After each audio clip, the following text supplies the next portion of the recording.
Não é a mulher forte que incomoda a sociedade, e sim a mulher livre, aquela que questiona, aquela que se levanta e fala assim, mas por que as coisas são assim?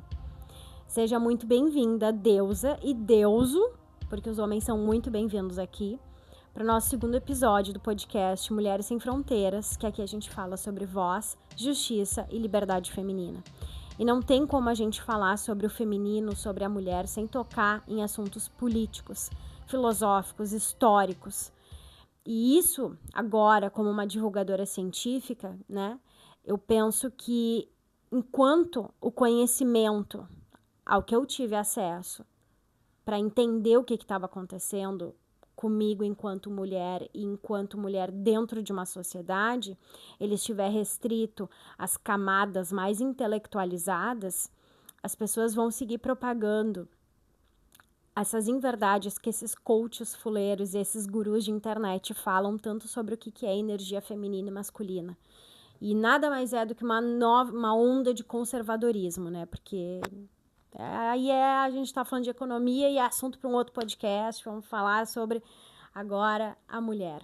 Mas o que eu quero trazer aqui, quero evocar o espírito do Jung, mesmo que ele não seja, né, um cara com comprovações científicas daquilo que ele trouxe, mas ele fala sobre algo que eu acho de extrema relevância, que é o inconsciente coletivo. Nós todos temos imagens, né, do que são os símbolos, né? Quando eu falo cavalo, vem uma imagem na minha cabeça. Quando eu falo mulher forte, vem uma imagem que é do nosso inconsciente coletivo. E dentro desse inconsciente coletivo, a gente está falando de uma mulher que é uma mulher guerreira, que dá conta de tudo, que aguenta tudo, que suporta tudo. Só que a gente não dá conta disso, né? Essa é mais uma imagem arquetípica, né, desse inconsciente coletivo. E a sociedade tem uma dívida histórica com a mulher, querendo nós ou não, aceitando nós ou não. Mas o que eu quero trazer aqui, como uma divulgadora científica, é o quê? Dados, fatos históricos para a gente debater e entender por que nós estamos passando por coisas que nós passamos há 600 anos atrás, lá na Inquisição, as coisas estão bem parecidas, tá? Então, assim, primeiro fato, tô aqui com a minha cola para não esquecer de nenhum dado importante. Nós mulheres, nós não fomos educadas para pensar, né? Lá no patriarcado foi destinado que o pensamento mais racional era do homem. Então a mulher desempenhava um papel que era cuidar da casa, cuidar dos filhos. E aí uma mulher racional, hoje ela é tida como uma mulher que tem uma energia muito masculina. E aí o que está acontecendo hoje, né, nessa caça às bruxas que a gente está vivendo, é como se a gente estivesse voltando lá nesse comecinho, né, na civilização, e principalmente quando a religião também, né, principalmente a religião católica, quando ela se, né, não fundou, mas quando ela realmente né, se tornou a base da nossa cultura ocidental, que é basicamente o quê? A mulher cuida e o homem trabalha, provém. E aí, quando a gente tem uma mulher que é um pouco mais intelectualizada, mais racional, uma mulher que provê, ela é tida como uma mulher que é masculina. Historicamente, as escolas permitiram às mulheres, foram criadas escolas, né? A gente não foi educada para pensar, a gente só foi para as escolas porque alguém tinha que educar os meninos, tá? 1827. 1827. Isso é tão recente, quando a gente olha para a história, né, há 2, 3 mil anos, é tão recente, né? E mesmo assim, a minha avó contava que na escola ela tinha aula de etiqueta. E como é que organizava, né, os talheres, as coisas da casa. Então, eu não lembro dela falar, né, ela já é falecida, eu não lembro dela falar se os homens tinham isso, mas as mulheres tinham aula de etiqueta, né? Então, assim, a gente foi muito treinada para continuar reproduzindo esse comportamento. E a sociedade vem impondo isso. Agora, né, com esse capitalismo patriarcal, a gente segue, né, nesse papel de mulher feminina, doce, mas também tem que trabalhar, também tem que produzir, também tem que, né, fazer a parte da engrenagem. Então, aqui eu quero trazer qual é a diferença de senso comum e senso crítico, tá? Senso comum, conjunto de crenças e opiniões aceitas sem reflexão crítica, transmitidas socialmente. Basicamente, o que todos esses coaches, fuleiros e gurus de internet falam é senso comum. O puro suco da ignorância e do senso comum, tá? Ignorância, quando eu falo, é ignorar, não burrice. Pode ser burrice também, tá? Mas não tô falando aqui, tá? Senso crítico é analisar, confrontar e questionar ideias, buscando compreender as causas e a consequência. E aí, quando a gente vai olhar ali para esses grandes caras, Newton, o Einstein, os físicos, os matemáticos, eles foram tentar entender como é que funcionava o universo. Isso é o fundamento do pensamento crítico. Questionar. Por que que isso é assim? Mas por que é que eu tenho que fazer assim, assim, assado? E aí que o patriarcado sempre incentivou que nós nos mantivéssemos obedientes no senso comum, não pensando, porque o senso crítico é incompatível com a obediência, tá? Então, a mulher livre é aquela que desenvolveu o senso crítico, né? É uma mulher inteligente, que ela questiona tradições, crenças, regras que não favorecem ela. E aí, o que mais me preocupa hoje e que eu tenho visto muito no TikTok é o tanto de mulher machista com discurso machista. Eu era uma delas, depois eu vou contar em outro momento, eu vou fazer esse exposed para vocês entenderem que nos últimos anos eu me afastei de todas essas ideologias, tudo em prol dos negócios, mas eu não vou tocar nisso ainda, tá? Mas o que acontece? A liberdade feminina, ela não é útil para o capitalismo patriarcal. Porque uma mulher que rompe, ela ameaça o status quo, que é o que a gente vive, né? Por isso que a gente tem mulheres como a Joana d'Arc, que foram mulheres que fizeram revoluções, né? As mulheres mais, né, estratégicas. O filme da Mulan também retrata muito isso, né? Da mulher ter que se vestir de homem para ser levada a sério. Porque lugar de mulher, né, é dentro de casa. Não é no mercado de trabalho, não é liderando empresa, não é sendo CEO. Tá? A sociedade tem uma dívida histórica com a mulher que ela, assim, ó, não existe. A gente, não tem como a gente fechar os olhos para isso, tá? Então, eu quero trazer mais um dado aqui do Fórum Econômico Mundial de 2024, tá? Até os países mais igualitários enfrentam a resistência cultural quando as mulheres rompem com os papéis tradicionais, né? Tem uma outra aqui da Freedom House, que de 2023. Mais de 80 países têm leis ou práticas que restringem a autonomia da mulher, né? Então, aqui. Aí eu trouxe alguns símbolos, né? Porque falo também da questão, né, mais antropológica e dos mitos, né? Até porque a minha área de formação é o cinema, então estudar essas narrativas, né? Isso foi algo que desde quando eu fui para a faculdade, isso sempre me fascinou e vai ser tema de pesquisa, né?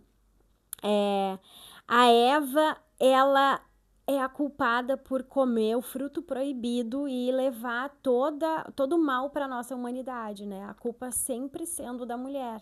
Então foi ela que deu conversinha para cobra, né? E aí nós temos, de um outro ponto de vista também que eu trouxe esses dias, né, num vídeo falando sobre o orgasmo feminino, uma lenda, isso não tem nenhuma comprovação científica sobre isso, mas é uma lenda, um mito de Lilith, tá? Que foi a mulher que não se curvou. Ela, né, dentro desse mito, fala que ela foi a primeira mulher de Adão, antes de Eva, né? Não veio da costela e no ato sexual ela queria ficar por cima. E ele se sentiu subjugado e não quis ela e expulsou ela do paraíso. E aí ela é hoje vista como um demônio, perigosa, né? A parte da lua negra, né? Então a Lilith simboliza tudo aquilo que a mulher não pode ser. Então, assim, a gente está falando sobre mais de 2.000 anos de história e lendas que são passadas. Se existe, assim, ó, não existe nenhuma comprovação para isso. Mas do ponto de vista de lendas, né, daquilo que a gente estuda na história, é o retrato, né, o retrato arquetípico dessa mulher desobediente, tá? As bruxas, né, foram perseguidas de 1450 a 1775 e foram queimadas porque elas tinham conhecimento em botânica, química. Por quê? Porque elas misturavam as ervas. Então, elas tinham uma inteligência para entender, e a base né, de todos os remédios, de muitas coisas que a gente tem hoje, eu vou falar isso bem baixinho, tá? Da onde que veio? De misturar isso, de misturar as ervas, né? A Joana d'Arc, né, liderou, né, uma liderança militar aos 17 anos, morta por heresia, né, uma herege, e por desafiar as normas de gênero, né. Todas elas foram punidas não por a força física, né, mas pela liberdade intelectual delas, pelo questionamento, né, da ordem. E Eva foi punida e continua sendo, né, a mulher mais símbolo da culpa é a Eva, né? Então não é a questão de ser uma mulher forte, de ser uma mulher guerreira que apavora, né, o patriarcado. E aqui eu quero deixar muito claro que é uma coisa assim que as pessoas não têm, que eu já percebi que a maior parte, né, das pessoas, num senso comum, não sabe que feminismo não é odiar homem, tá? A gente é contra o patriarcado. Bem pelo contrário, os homens precisam se educar, psicoeducação, se educar para entender que tá tudo bem, né, falar sobre os seus sentimentos, se expressar. Os homens também sofreram opressão, mas nem de perto o tanto que nós sofremos. Porque nós sempre fomos subjugadas por ser uma raça, né, um gênero inferior. E aí eu quero fazer esse link, né, do tipo, a gente hoje, né, porque a gente tem que ser forte, a gente tem que ser líder, a gente tem que ser um monte de coisa, a gente tem que ser tudo para todo mundo e a gente não é nada para nós. Então a gente se esquece, fazendo tudo para todo mundo, né, o quão é importante a gente saber dizer não. Não quero, não tô afim. E teve uma frase de um documentário que eu assisti recentemente que tem na Netflix chamado As Feministas, o que elas estavam pensando, era alguma coisa assim, que é a Jane Fonda, tá? Que é uma mulher, assim, inteligentíssima, ativista também. Ela diz assim, eu levei 60 anos para entender que não é uma frase completa. Reflete sobre essa frase. O não é uma frase completa. Então, quando a gente está falando sobre liberdade, não tem como a gente passar pelo caminho da inteligência, da intelectualidade, do conhecimento, desse pensamento, sair do senso comum e ir para o senso crítico, questionar. Por que eu estou fazendo isso? Tá, mas da onde que veio isso? E ir buscar entender o que acontece, né?